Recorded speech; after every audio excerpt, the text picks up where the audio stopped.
Ladies and gentlemen, welcome to our show, Poland Daily Interview. And tonight a special edition. We'll talk about Estonia, internal relations of this country and external, especially with Poland, obviously, with unusual guest, Mike Calamus. So welcome to the show. Mike is a political activist in Estonia.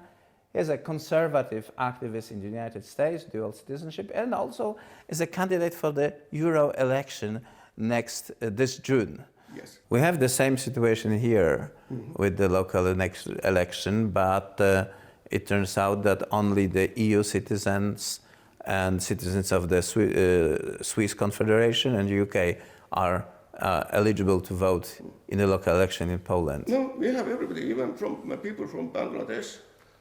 They can come in, they can vote. Right. You know. And there's 160 million in Bangladesh, so can they vote you out like that? Yeah, because of that, now nearly half of Estonian population is Russian speaking. We have only half of people who still speak Estonian. Yes. When I went last time to Estonia, it was a year ago, I went to my local village. I went to the store and nobody didn't speak any more Estonian. So, tell us a few more words about the plans of Donald Trump.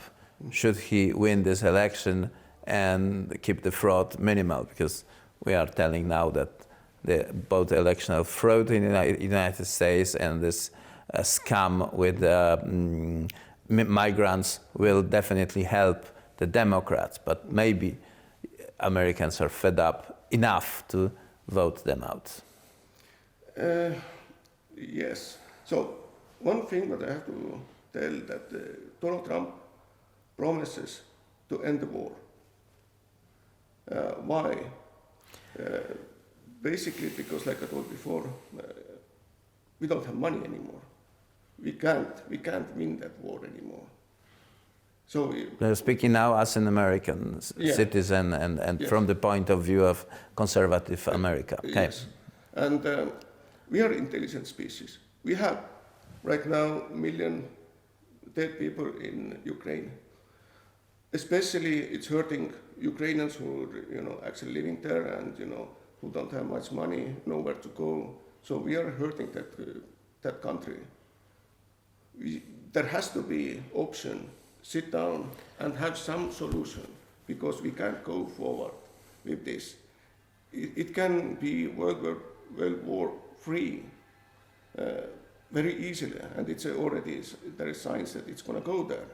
So there has to be, and Donald Trump said that he will figure it out, and he will stop that war. So that is what he's promising, and that's what I support, because Joe Biden wants a war. Why? Because he is losing right now election.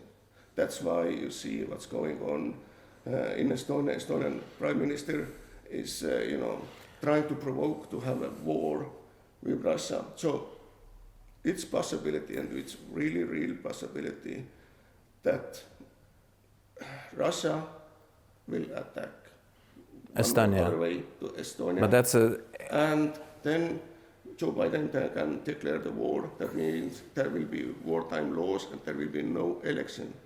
So that's, you think it's far stretch, but no. Look back, 2020, what happened? COVID, PLM riots, mail-in voting. This is like a science fiction book. Nobody, if you would say that, nobody would believe.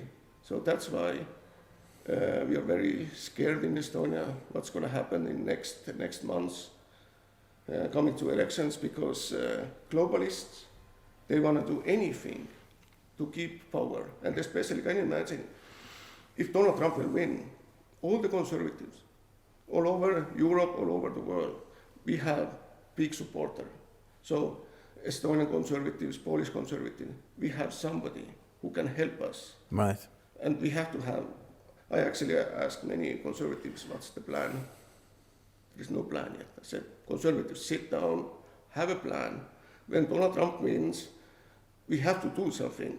We have to ask his help, with foreign policy. Right, but we have to know what we want him to do and what kind of help he can provide, right? Because otherwise We don't even know what to ask for. And also, it's very big problem in Europe is that conservatives, they have their own little parties everywhere, and they don't want to do any work together. Even 80% of their ideas. Let's say Estonian conservatives, Polish conservatives, they think similar ways, 80%, but they say, oh, we don't like what he's doing. I think the Putin is in the background. Yes, like if you're Polish and if you're Polish patriot, you are not really happy to work with people who are sort of Putin versteher, or they basically got money from Russia, because you know for sure that this is not in the interest of this country. I'm speaking about Poland. Yeah, but there is many things that we can work together. Is like family values, LGBT, energy, and energy, business, so we and have stuff. to concentrate those sectors. Look, liberals. Why they're in power everywhere? Because they work together. Liberal parties everywhere work together. Even they have differences, they work together. That's why they're winning. We conservatives, we think that we don't like Viktor Orban because he's friend of Putin. No, he's smart politician. But we should put that aside and work together in the future, because you see what's happening in EU. So I think we have to have plan to leave EU. There has to be some alternative. Or change this organization in the way that it will serve its people rather than its elites. But that's a completely different topic, and I'm sure we will cover it once we will meet next time, because as far as I know, your time is up for now. Mike Calamus, Estonian politician, American conservative politician. Well, thank you very much for this insight into the world from your perspective. I think it was very valuable for